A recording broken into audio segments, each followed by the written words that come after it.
The views, comments, and opinions of the following program do not necessarily reflect those of Morris Media Studios, MorrisMediaLive.com, or its affiliates. Listener discretion is advised.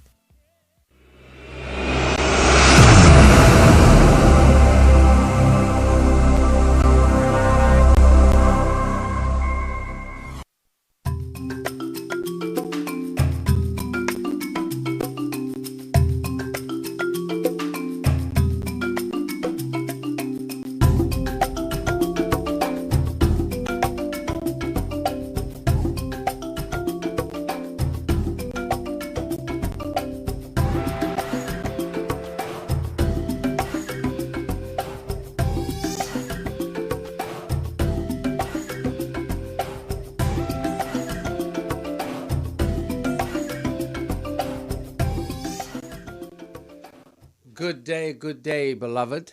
Greetings to you straight up from South Los Angeles.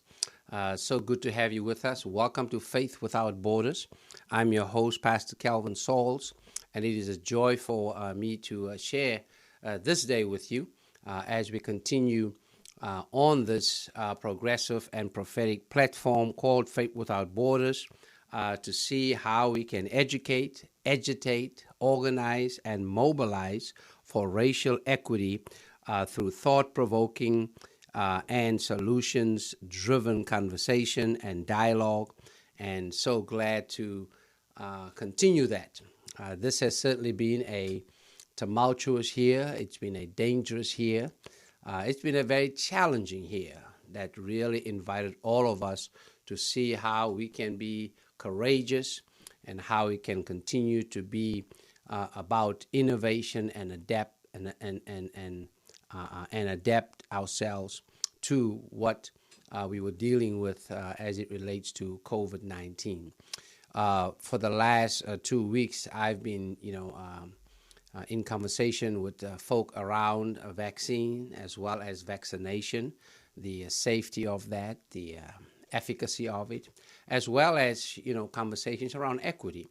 We continue that today as we bring together perspectives from 2 cities, 2 countries, and 2 continents. Have 2 dear friends who will be joining us for this conversation, which will be both interfaith and international. And so just very excited to welcome my brother rabbi, as I call him, Joel Simonds, who is right here in Los Angeles.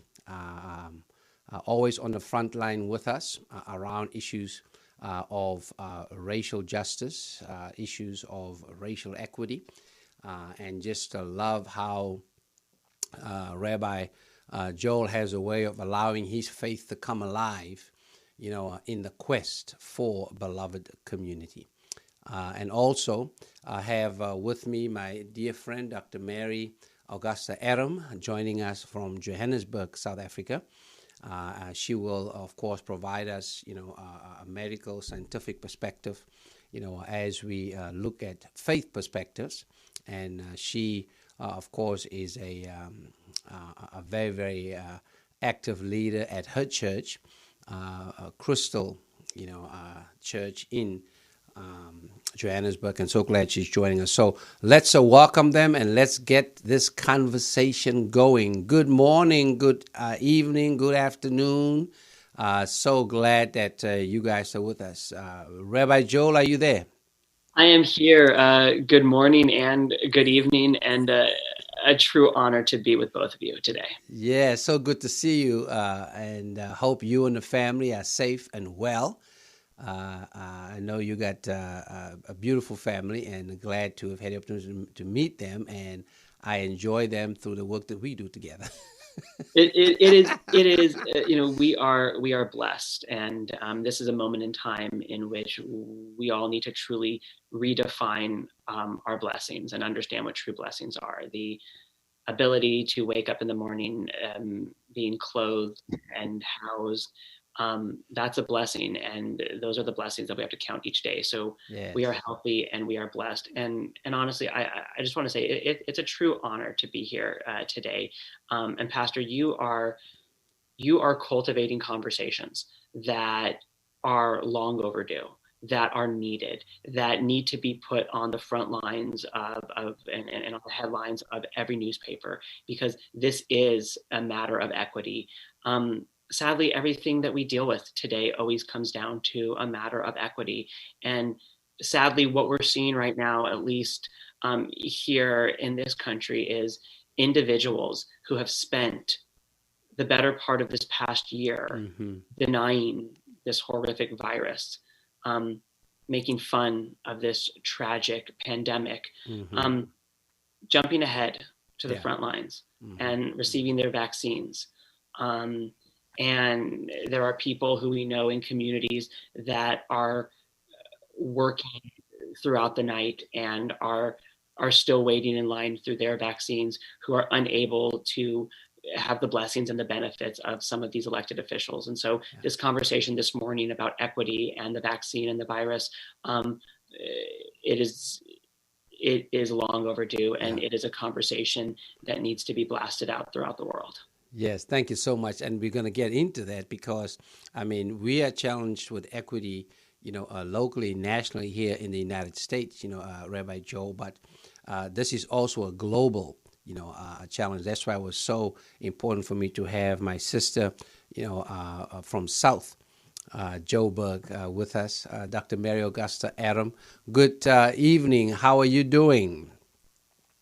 Good evening, Reverend Calvin, and to Rabbi Joel. Lovely to meet you. And I know the discussion and the interaction is just going to be so fruitful this evening on my side and morning on yours. Yes. And then I completely agree with Rabbi Joel in terms of the platform that you've created here for us. From the beginning of this pandemic, to have this global discussion on a continuous basis, and just having the perspective from different communities, different countries, and just to bring that together and have this global perspective that we can discuss and that we can engage on. So thank you to you for that as well. Yes. No, I do believe that. I mean, my theory of change starts with intersectionality, and then it goes to mutuality. And I pray that this opportunity and this platform provides that for us as we then move, towards unity and solidarity. Rabbi Joel, I want to start with you. You are the founder and executive director of the Jewish Center for Justice. And we've done so much work together. So I want to start off with two questions for you. One, if you can just give us the purpose, mission of the center. And then also, I read your final message around Hanukkah, which of course is about, dedication, and is about light. And as it is, coming to a close, you had just a beautiful and a powerful message on Facebook around that, as you and your family, have celebrated this. And I wanna invite you just to share a little bit about that message, and how can we still, maintain light during these dark times. But first, let's just start with the center, its mission and its work. Thank you so much. And I'm also really excited to hear from you, Doctor, about what we could expect, and so many questions that we have. So I'm going to talk less and listen more. But Pastor, it's been such an honor to be able to direct the Jewish Center for Justice, and so much of that honor has really been about standing with you the last 9 months virtually, but prior to that physically, to really be able to bring our message, to bring our faith, to bring our sacred teachings into the street and into the public sphere. Because so often that conversation and that message in the public sphere is about issues that are of deep ethics and of deep morality and of deep religiosity. And we're often asked to not bring our voice into the public sphere. And the two of us and our coalition, we couldn't disagree more with that when there are these issues that have been with us for thousands of years, we know that when faith communities connect together and work on these issues, we have the opportunity to depoliticize these issues and raise these issues up to the level of Jeremiah and Isaiah. So we started the Jewish Center for Justice as an opportunity to really bring the Jewish voice to the forefront of these issues of inequality and of equity, of justice, from environmental justice to criminal justice reform.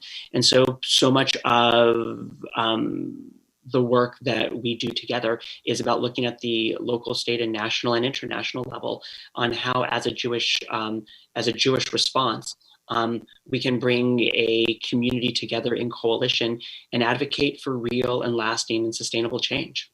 And thank you for bringing up our Hanukkah message. Yeah. We just had the privilege to conclude our Festival of Lights, and really our festival of rededication. The Hanukkah story, the Hanukkah message, isn't just about the miracle of the oil lasting for 8 days. But the message is really about is that after a time of pain and destruction, we lit a little bit of oil. We were able to shed some light on the magnitude of the pain and destruction. And the true miracle and the power is that upon seeing that pain and destruction, we have the faith to stick around and rebuild. And that is really a message for today, that looking around the world, looking at the pain and destruction, and with the power and the presence of social media and whatnot, we're able to get a deeper understanding of how deep and how wide this pain truly is. And when we're looking around, we have two choices. Do we bury our head in the sand, or do we walk away? Or do we link arms and rebuild together? And I think the message from our faith tradition from the past season of Hanukkah is that we need to shed a light on the entire globe and rebuild together. Absolutely. I mean, light is a direct threat to darkness. And so, I mean, for me, over the holidays, I have an extended, a holiday experience. It starts with Hanukkah, it goes into Christmas, and then it goes into Kwanzaa. And then it goes through New Year's, and it ends really with Epiphany. And as I've been reading on, the Ethiopian Orthodox Church, you have Ethiopian New Year after that. So, and Ethiopian New Year is actually about Epiphany, from the Eastern, Orthodox Church. So I have just this extended, holiday or holy day seasons, that starts with Hanukkah and ends with Epiphany and of course Ethiopian New Year. So I've always appreciated just this infusion of light that then for me connects with the hope, the joy, the peace, and the love that is about that Advent message. And then you throw in that as 7 principles of Kwanzaa. I mean, it is just powerful. And for me, like you, Father Joel, holy days, can be best celebrated by way of, holy, helpful, and healing actions. That's how I've appreciated, how you have used, the holy days. It's not an opportunity for escapism, but instead it is an invitation to activism. And I've just appreciated that a lot about how you do your faith, with the center and with all of our other colleagues around that. Let me bring in Dr. Mary. I know the president of South Africa, Cyril Ramaphosa, basically, because of the spike around COVID-19 in the land of my birth, came up with some more restrictions. You, as always, send me, the abbreviated version of it with a lot of nice graphics, because that's the only way I will read it. So I really appreciate all the updates that you sent me around that. But give us, if you will, just an update around, how are things in South Africa. I know we're dealing with a new spike, a new surge, a second wave, if you will, that's going on. So just, from the front lines, and I always, as I ask this question of you or any of our healthcare workers on the front lines, it is a question that emanates from profound gratitude, because of the work that all of you are doing, in saving lives and stabilizing communities during, these challenging times. Your thoughts on an update from South Africa? Thank you again for the opportunity, and just to bring sort of our perspective from South Africa. Yes, south of Joburg is in the house. From the south to the south. Yeah. Sorry, Rabbi, we do this all the time. We have to connect. Yeah. And so, yes, on a more serious note, from the front line, we've been working from early February to really contain the virus, just as throughout the world and as a global community, to really flatten the curve as best we can, learning from other communities, learning from other countries, and then also adopting what would work in our own country. And that's what we've seen from March, when we had our first hard lockdown, and that was level 5. In the UK, they talk about tiers, and it's very much the same idea. But we looked at level 5, where there was limited restriction only for essential workers, and then limited economical activities that were happening just to keep the economy going, but certainly that had such a large impact on so many factors within our country that also that would have seemed devastating, because it had to deal with the balance of lives and livelihood. And so strategically with the Minister of Health and the government, together with the COVID ministerial team, they looked at how can they re-implement strategies that would introduce both or rather, let me say, to balance livelihood versus lives. And so we then moved from level 5 gradually through the different levels. Level 4, that saw different restrictions becoming less or more lax, to the point that we're now at level 1. So we're still under lockdown, but still with restrictions. And the new restrictions that actually have come into place in the last week include that of travel. So in terms of more precautions, just take into account that when traveling, whether it's interprovincial, because we've got 9 provinces, so interprovincially, just making sure that when you are traveling to family, friends, that you really still restrict that to small groups. If you're going to funerals, still now restricting it to 50 people. So it's gone again to that 50, 100 mark. And then also in terms of wearing masks, social distancing, and hand washing or sanitizing, those are still the important critical parts in terms of provincial travel. In terms of international travel, it is now still very much a concern in terms of traveling by air, but in terms of staying in a confined space for a long period of time, and therefore the implementation of the 72-hour COVID swabbing. And so that has become the highlight of international travel. There's the discussion now in terms of the use of vaccines and the limitation of those who are traveling abroad and the possible use of vaccines. But we know that the vaccines has now come into specifically in the United States, Australia, and the UK. South Africa is only looking at the vaccine in the second quarter of 2021. So, but there's no restriction yet on international travel and those who are traveling into the country. So that's important to note. And that also boosts our travel and tourism, as we know that during this period is very important for South Africa. And for the continent, essentially. And then another one that has been reinforced is the curfew system, and that in conjunction with the use of alcohol. Alcohol restrictions are now back in place, and that is purely to help lower the burden or decrease the burden on the healthcare system once again, in terms of the number of alcohol-related trauma, domestic violence, and abuse, basically in that grouping. And when I say the curfew, is because what was noted is that the longer the day goes or into the night, that's when the use of alcohol becomes more relaxed. People tend to now forget about social distancing, forget to wear their masks, and so it's during those times. So the curfew now that is in place is that at 11 o'clock, everybody should be off the streets, excepting for essential workers, because you know that you have your paramedics, you have your healthcare workers and for example, consultants that need to go in and out between hospitals to continue keeping our health system basically in check. So those are the key parts of the restrictions that were discussed with the COVID-19.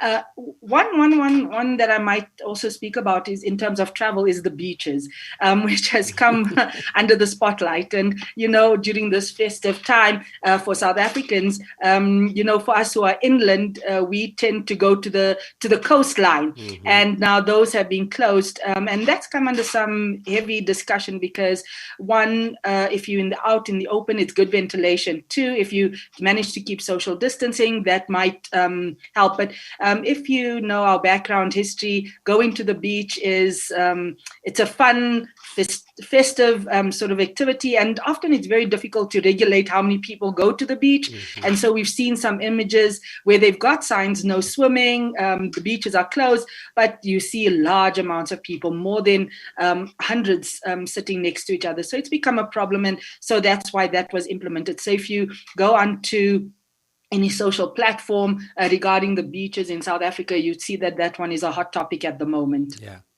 Yeah, I mean, certainly for us in Los Angeles, that's also a huge challenge because, we are, California is a coastal state. Los Angeles is a coastal city. And so that's the challenge, that's going on with you. And part of it is if we don't adhere to these, invitations to practice safety and, do the washing of hands, the watching of distance, and the wearing of masks. Right now in California, we are in a crisis, in the city and the county. And so we continue to urge folk, to do whatever they can to be able to facilitate, safety, because right now it's in our hands. Even though here in the U.S. we just had a new or another vaccine, approved from Moderna, we are still inviting folk not to let up their guard in terms of what it is that they need to do. The ocean, the beach will still be here next year or next week or next month, but you might not be. I mean, let's just be real about that. So let's not, let's do whatever temporary, inconvenience we can so that we can, experience longevity and quality, in long-term living. And that's what's so important, for us around this. We are so glad for folk joining us from around, the world. Glad for our folk here in Los Angeles joining, folk in the Oakland Bay area that is with us, as well as, our folk in New York and in Namibia. So we want to welcome all of you on this platform as we continue this conversation, just around faith perspectives as it relates to vaccine and vaccinations, and looking at it from a perspective of safety, efficacy, and equity. Let me bring in Rabbi Joel again. Last week I had the privilege of talking with, Dr. David Carlisle, who's the CEO and the president of the Charles Drew University of Medicine and Science here in Los Angeles, just to talk about, how do we now go from vaccine to vaccination, and using those three words around safety, efficacy, and equity, and had a powerful, conversation with him. I brought up to him the challenge that we're having around this anti-vaccine movement. That for the most part seems to be coming from the non-medical, community, and mostly from the faith community. This is taking place both in the United States and in South Africa. And so that's why I wanted to have, another faith leader on, but also always, a medical, a person, such as, last week, Dr. Carlisle, this week, Dr. Mary. But Rabbi Joel, this is not, the first time we're dealing with vaccine. I mean, because of vaccines, polio, for the most part, has been, removed from the face of the earth, and that's because of vaccines. Even though at the beginning of that vaccine, there's been some challenges, around that. And some mishaps, around that. But I always, when I talk with a registered nurse and PhD, a friend this past week, I basically, ask, I do a lot of travel, both inside the U.S. and around the world. I take groups to the continent. And one of my preparation sessions that I have with the groups is around the shots that you have to take, based on the country that we are going to. And so I asked her, I said, now these shots, aren't they vaccines? And she said, yes, they are. So we have been, I take the flu shot, so we have been taking vaccines for a long time. In fact, I don't let folk go on my trips without taking those vaccines because it's preventative, it's protection. Yet we still see, a move in, the faith community that is just so anti-vaccination. Rabbi Joel, can you just, share some perspective around that? Because it is quite disturbing, if not dangerous, as we, look at, the anti-vaccination movement. Your thoughts on that? Absolutely. Well, first off, Dr. Mary, your analysis earlier was so helpful and so appreciative. Thank you so much, especially around the curfew and the alcohol restrictions. It really opened my eyes and my mind to that. So thank you. This anti-vaccine movement, in my opinion, couldn't be more antithetical to faith. It is. I don't understand it. I can sit with somebody with a Bible, with a text, and we can have a fruitful disagreement on God's perspective, on the analysis of the text and of the Bible.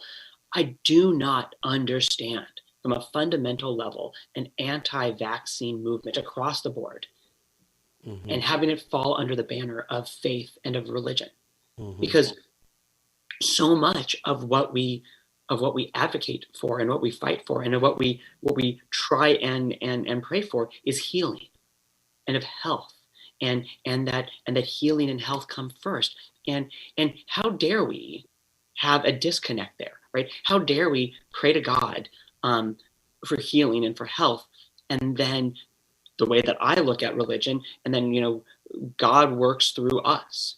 And the way that God works through us here on earth, and the way that God answers our prayers here on earth, is by empowering and infusing people like medical professionals and science.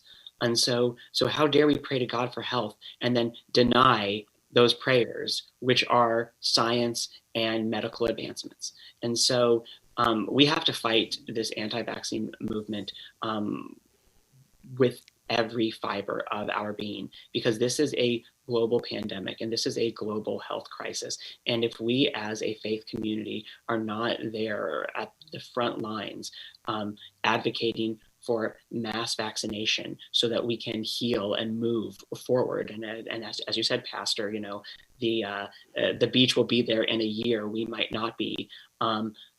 The only way that we will be able to go to that beach in a year is if we all band together and understand that public health is a issue of deep faith and of religiosity.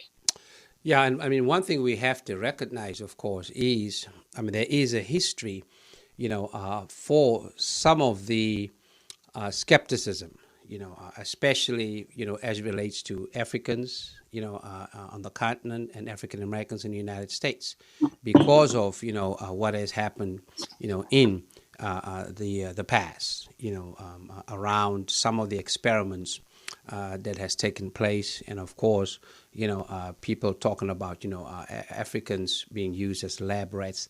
We have to acknowledge that has taken place, and we want to condemn that, in the strongest way possible, because that is unjust, that is unacceptable, But now, we have, African Americans as well as Africans, in the lab developing these much needed vaccines. When we dealt with other pandemics such as Ebola, etc., we had to make sure that we get what we needed. But, we have, for instance, for the Pfizer one, that's a scientist from Nigeria that's been a part of developing that. Here for the Moderna one, we have an African-American woman, a doctor, a scientist, who've been a part, of this. We're going to pull up a picture of her just for to acknowledge and celebrate her for the work that she has done in contributing, to this Moderna vaccine that is just now, as we speak, it's rolling out right now, in terms of that. So we want to just lift up and appreciate, Dr. Kismakia Shanta Colbert, for her contribution, to that. So we are, as Dr. Carlisle said last week, we are at the table, we're in the room, and the demand is, for safety, efficacy, and equity, in terms of that. Dr. Mary, I've been, following how this is playing out on the continent, especially in South Africa, and I mean, this whole, as always, we sometimes take things to the extreme. People are talking about, the vaccine, represents the Antichrist, and be careful, they might want to inject the 666 in you, etc., etc. As a Christian woman and a scientist, can you give us your perspective around vaccinations, as you experience what's happening in South Africa? Yes, certainly. I think what's important is that one always wants to put one's faith first, because that's where our grounding should come from, and that's where our world perspective actually starts from, and then comes the science, because then that's what we learn through our worldview. And so for me, initially when we were discussing vaccines, and as you've rightly said, our history sort of almost dictates our emotion to how we respond to certain things. And as you learn more, you get more afraid about what science actually wants to do. And from our background history, when the French was speaking about where should the testing and the clinical trials be done for COVID-19, it was said in such a way that it made it seem that Africa was going to be the guinea pigs for this. And so really from the start, it didn't have a good start to this race in terms of the vaccines. And this is well before, we truly understood what is COVID, what is the symptoms, what does it actually mean across the world, even though we'd already seen from December into March what was happening in China, in Wuhan, and then in Italy, and then Spain. And then, of course, when the United States came on board and they really came with their numbers, we were questioning, what does it mean that they've got most cases in these countries? Africa at that time was still on the low numbers, and yet they wanted to bring all of those clinical trials to us as if it was, this was the playing ground for that type of research. So those were the type of questions that were being raised.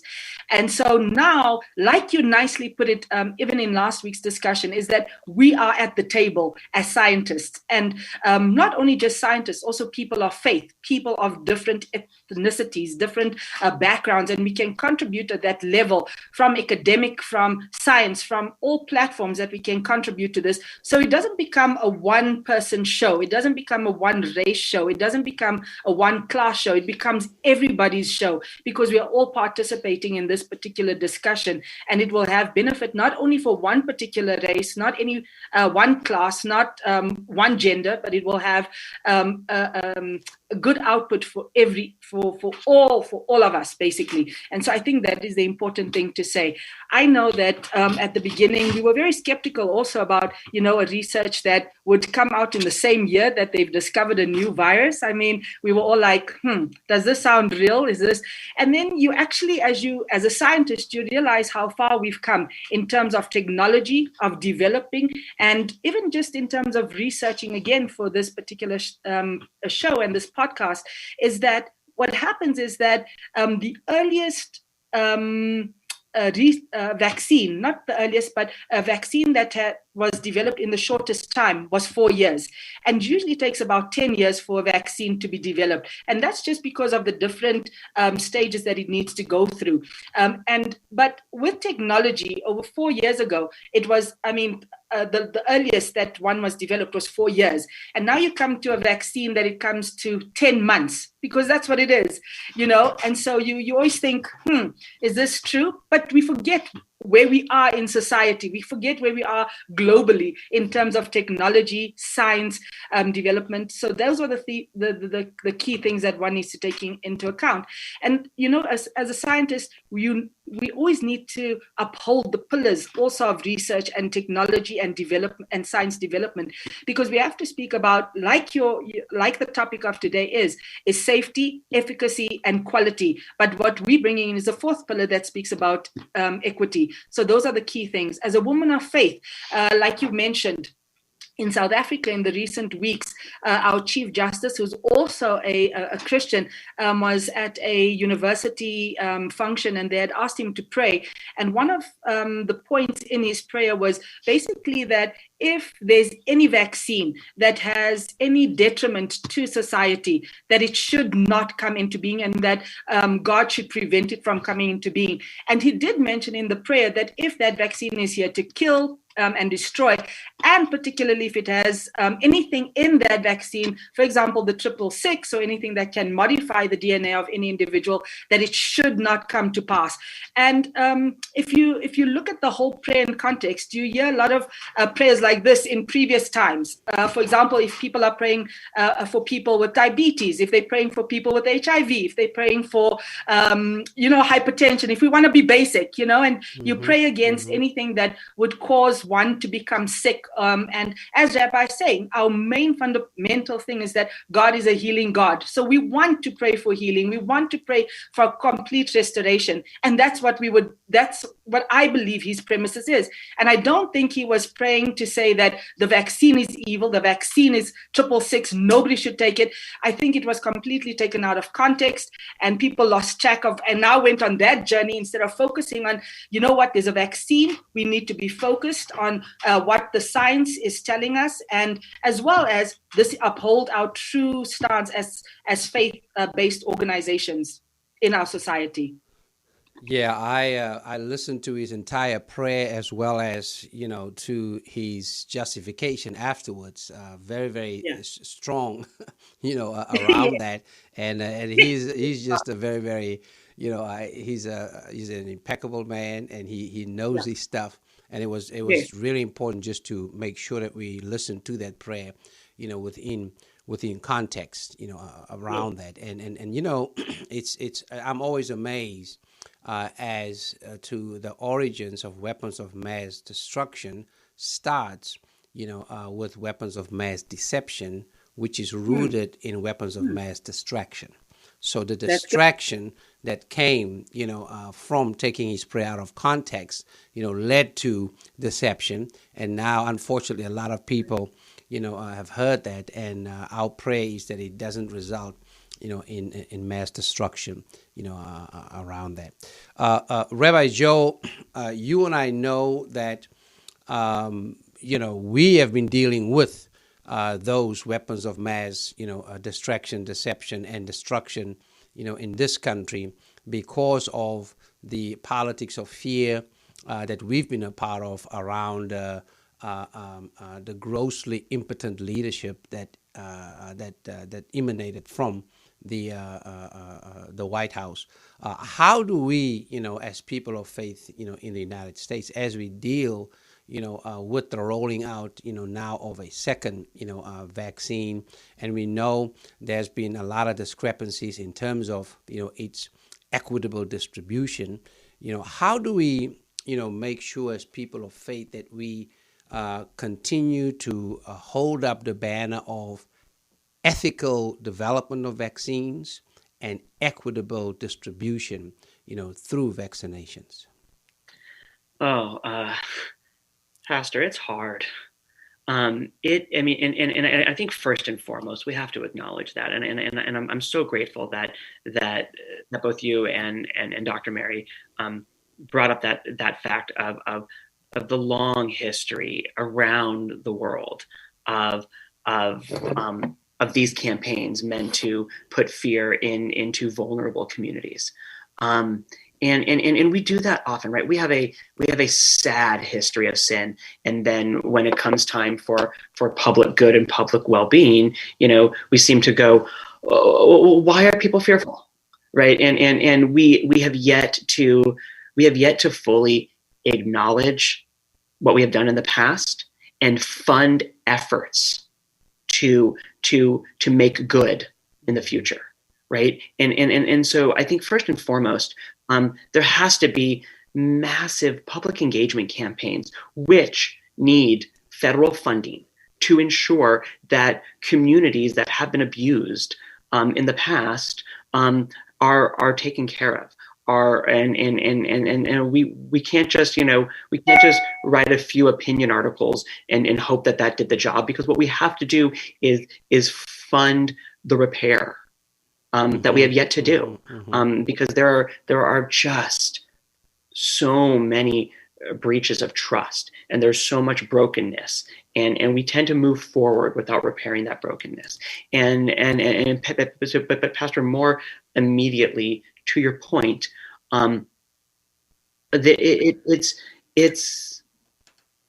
it's so hard for us to continue to put faith forward and to lift ourselves and our communities up front, right? And especially, and I said this at the beginning, and I have to continue to say this again, it's important that we have public figures go on social media and TV to show themselves receiving the vaccine. Because at the end of the day, we know that when the majority of this world is vaccinated, then we will be at a safe place. And the people who follow these people, when they see that it's safe and they will then get themselves vaccines, we know from a theoretical standpoint and from a practical standpoint, that's important.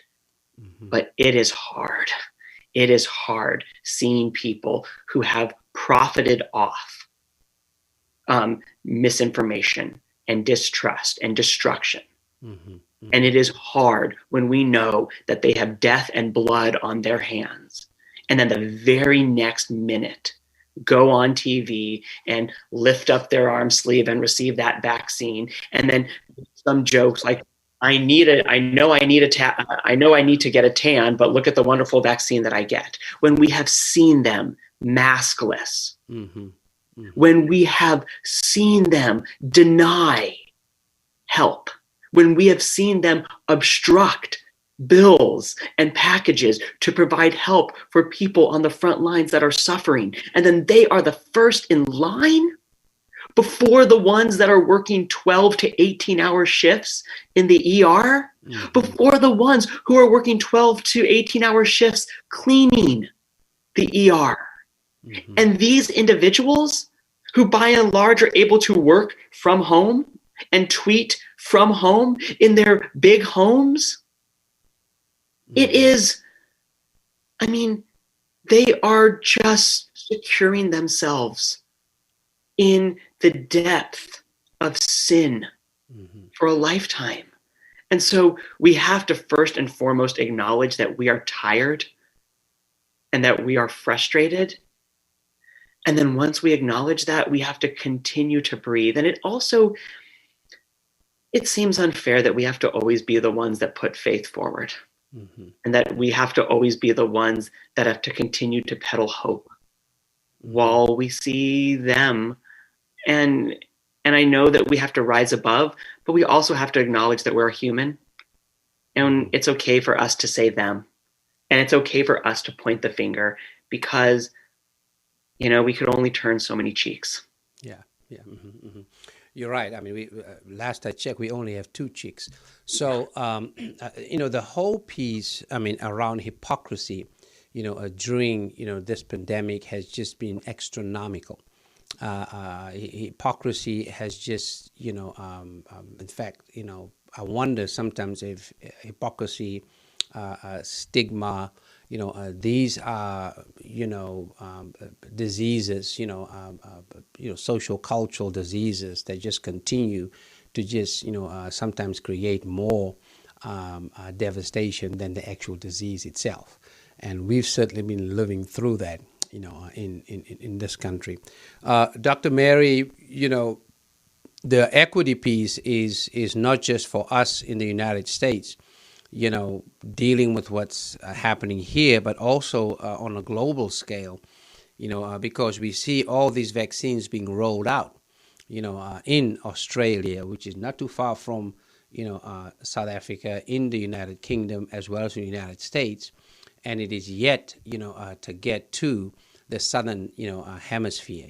It's in Australia, which is in that, hemisphere. But your thoughts just around global equity, around the distribution of the vaccine, and let me add to that also affordability, because with the pandemic called HIV and AIDS, that has been a huge challenge around the affordability and therefore the accessibility of those medicines for HIV and AIDS. Give us a sense as a medical doctor and a scientist in South Africa, in the Southern Hemisphere, your view of how we can balance affordability and equity, as we move out these vaccines, and get them, to communities and to countries where it will be, needed as well. So yes, indeed, the equality is one of the greatest challenges with any pandemic. I mean, I can say that because in Africa we've faced many pandemics before. It's just that this one has equaled the leveled the playing fields amongst a global community, but certainly it hasn't leveled the pockets of the all the role players. And what we're seeing is that in this time of COVID, it has forced both those with deep pockets and those with not so deep pockets to sit at the same table and have a discussion as to how this vaccine, not only just the vaccine, but let's even talk before the vaccine, how communities would deal with COVID-19 as a global pandemic. And really the lead of this was the World Health Organization, the CDC, as well as the National Institutes of Communicable Diseases across the globe. And so using these facilities, really having to sit down at one table and having to discuss how can we get to the point of coming to solution with COVID-19, but also with when it comes to the vaccines. And so those with deep pockets had to look at, I think there were about 80 countries that really had to come to the forefront to contribute towards the initial phase of the vaccine, looking at the starting processes, if I can put it in that way, human resources, the design of the vaccine, and then also then put it into production. And then you'd find that there was close to 200 other countries that came on board in terms of guarantees as to how they would also then benefit from the vaccine in different phases. And obviously in each country, they would then bring on board clinical trials so that each population then would so that the vaccine is then, is beneficial or effective for that population. So those are the clinical trials, clinical 1, clinical 2, and clinical 3. So then that's where they had to come on board. And now in terms of the rollout, again, that surety from each country. And so, yes, everybody had to put money to the table as to say, this is what we guarantee for our population, for our country. Now, South Africa being in a better financial state in the SADC as well as in the African continent, had to really make that consideration as not only just for South Africa, but for the SADC region as well as for Africa, really taking the lead in terms of the COVAX facility. So that's what it's called in the South African context. Mm-hmm. That's the table that we're sitting at. And so, yes, our in terms of equity for the African nation is that, or nations, is that we are at the table. We're trying to ensure that each individual has a part to play. But yes, when it comes to the issuing of the vaccines, as I've mentioned earlier, we're looking at the second quarter of 2021 that we'll get our first vaccines. And then the rollout would also be to your most vulnerable, the most vulnerable populations, and then communities. So when we speak about the most vulnerable population, so this looks at the healthcare worker, as Rabbi has mentioned, in terms of when you're looking at the doctors, the nurses, the cleaners, the porters, the ambulance drivers, so all of paramedics, everybody in that group would be the first to then receive, would be first in line to receive the vaccine. Mm-hmm. And then when we're looking at population groups as well who are at the high risk of contracting the virus. Again, age group, comorbidities, and then again, there's the other group. So when we come to equality, again, one has to look at the disparities that we face in our country. And I'm talking about South Africa, where you have both rural and urban. So we still have that great divide, and poverty is one of those driving forces. And so we have to look at that. Do they become also part of the most vulnerable group? So we're looking at that as the National Department of Health is looking at that, so that the distribution across our population is fair and it is equal. So that is still in place. To bring that equity into more of a perspective, what has happened is that so there's been a partnership as well between the Department of Health as well as the higher education department, and that really looking at developing science and technology. And just in the last day or so, they've committed to 25 million to ensure that continuous advances are made in terms of knowledge, in terms of the new genome, not the new genome, sorry, the genome of COVID-19, the various variants that are coming from this COVID-19, and what are the implications to the vaccine. So these are the important things that are currently in play. The budget is 45 million, but can you imagine from one sector of our government coming on board and saying, you know what, we will pledge at this point in time 25 million to advance that there is that a level playing field for all of our community members. So there's some positive contributions made by our government, by the Department of Health, and by the community. But just to then say that us as the community have to play our part so that we sustain this initiative by the government. Yeah, absolutely. I mean, that variance is just key, because we've seen now in the UK, a new variance of the COVID-19 strand that that has forced the announcement of some more lockdowns in London and south of London around that. My final question to both of you, is the same question, starting with Rabbi Joel, and that is, how does your Jewish faith instruct you, invite you, inspire you to seek an intentional balance between that faith and science? Thank you. It's an excellent question. My faith really instructs me to live in this world, right? To live in the now, to not long for something that is not, and to not long for something that was, but to live in today. And that means embracing modernity, not just necessarily accepting modernity, but embracing modernity, knowing that religion and faith is progress. And so, modernity is also progress, and we hope that we're always moving towards that better tomorrow. So, I don't see my faith in science as antithetical. I see my faith in science as working together and moving forward together. Because to deny what science and medicine and what modern advances have done for humanity and has given us the opportunity, it has allowed us to expand our faith. It has allowed us to expand our lives, and it has allowed us to live more full existences. So I see them as really working hand in hand, benefiting one another. Great.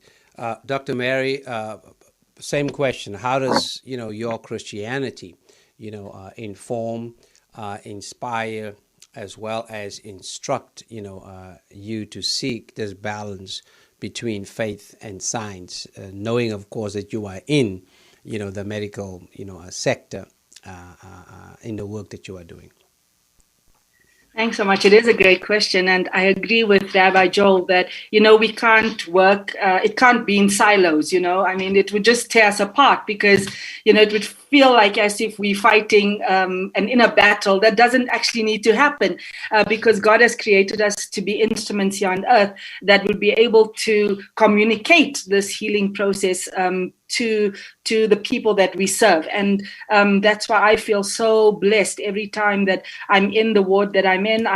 When I do operations, sometimes they ask me, why did you become an obstetrician? I say, God has given me the opportunity to be the first person to say those words. You are such a beautiful baby. You are such a, just bring that positive energy to that stressful situation and to speak those first words over that baby. It might not be as loud. Sometimes, it can be loud in that theater. I can be sometimes very, very expressive, but then sometimes just in the quietness of just how amazing God is, in that moment. So that's a driving force for me. I think I posted not so long ago that, even working in infectious disease from a maternal point of view, I get to see miracles every day. And now with COVID-19, you get to see that, the recoveries. Yes, there are some devastating times that you say to God, but you know what? I gave my all. Why is this happening? But it allows one to communicate to God on another level that one would not necessarily get to, when you're not faced with such challenges.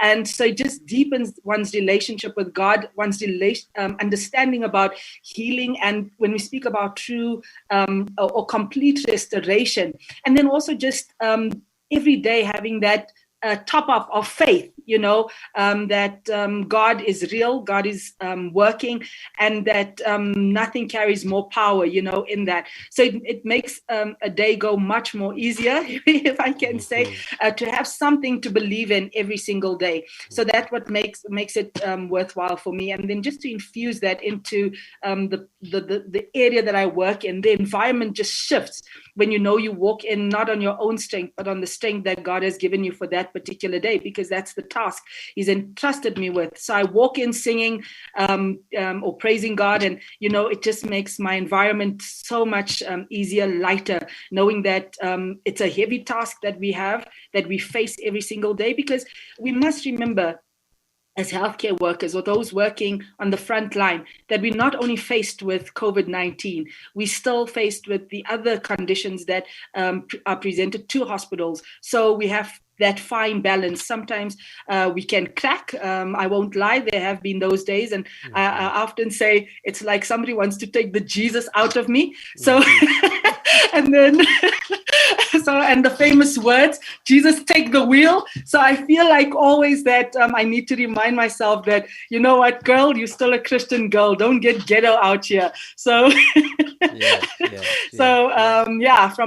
I just love the opportunity that God has given me to express my faith in the place that I get to work. And it is a very faith-based place, but still, we rely on each other to really trust what God has entrusted us with. Well, my sister, you're doing it every day and all the time. Dr. Mary Augusta Austin is a physician serving on the front lines at the Baragwanath Chris Hani Hospital, south of Johannesburg in Soweto.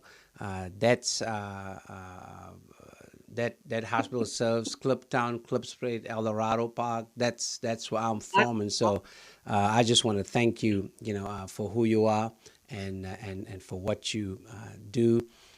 Rabbi Joel Simonds is right here with me in Los Angeles. He's the founder and executive director of the Jewish Center for Justice. Your contribution today has simply been extraordinary and very enlightening, and for that, I want to express my profound thanks to you for joining me today on Faith Without Borders. We will continue to walk and work together, and I'm looking forward to bringing more diverse voices of faith, into this conversation. Moreover, I'm looking forward to getting my vaccine as soon, as the line, comes my way, and I'm going to invite, faith leaders to join me, as we, live out our faith, by connecting, with what it means to facilitate prevention, what it means to promote safety, in the work that we're doing. Thank you so much, Brother Rabbi. Thank you so much, Sister Doc, for who you are and what you're doing. And looking forward to, connecting with you again in we'll connect before the end of the year. But thank you so much. The Lord bless and keep you. As we, march on to the end of this year, we are so grateful, for the opportunity that we've had to share in, this just year that's just been, it's been tremendous. It's been tumultuous. It's been painful in some ways. In other ways, it's also been very, very hopeful. And so I share, these, final thoughts, with you before I share two announcements. We've seen now on the news about the cancellation of Christmas, and that always gets a lot of Christians up in arms around the government is trying to cancel Christmas. Well, I got news for you. Nobody has the power to cancel Christmas. They might invite us to gather in different ways as we commemorate Christmas. But nobody can cancel the message and the meaning of Christmas. Nobody can cancel the power and the purpose, of Christmas. So let's not get it twisted, and let's not be bamboozled, by all of this. I will remember having this question, at the beginning of COVID-19 when, folk talked about the conspiracy of trying to cancel, Easter. And I had the same words then. Nobody can cancel Easter. Christmas, Easter is not just about a particular day, right? It is about a particular disposition that we are invited to have. I shared earlier, these holy days for me is certainly an invitation to see how we can engage in holy, hopeful, and healing and helpful acts that can facilitate, healing, and that can invite us into how we can march towards beloved community. So that's just so important for us to understand and to realize. The Advent themes love, hope, peace, and joy. And that's in the end what it's about. For me, the message is clear. When the angel got to Mary, two words came out first: fear not. And then later on in that text, the angel gives the name that Mary is to give the Christ child, Emmanuel, which means God with us. So as we close out 2020 and make our way into 21, my words to you are these. First, fear not. And then secondly, God is with us.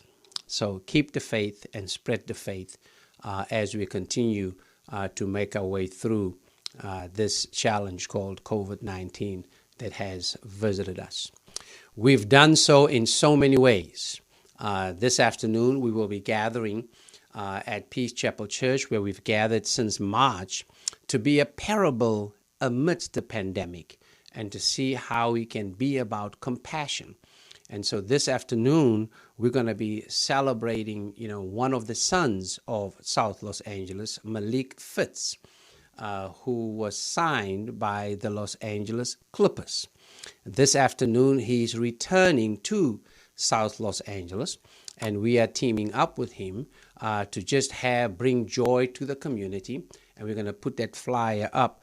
It's going to be a toy drive-through, this afternoon at 3 p.m. at Peace Chapel Church, connecting with Rebuild California Alliance that is in South Los Angeles on the corner of 76th and Avalon. The address is right there, 7622 Avalon Boulevard. Come on through.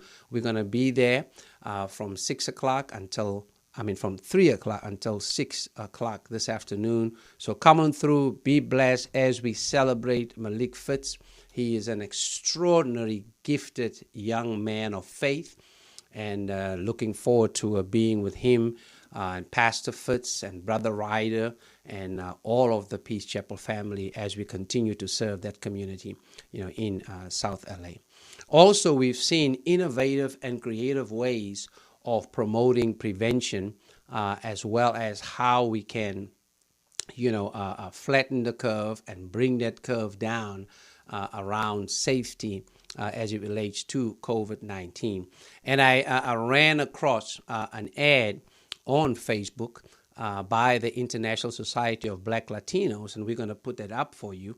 And our friends there doing all that they can to facilitate, safety, as well as, promote prevention, as it relates to COVID-19. This is the ad that they have, and their message is simply, this holiday season, protecting our family is more important than ever.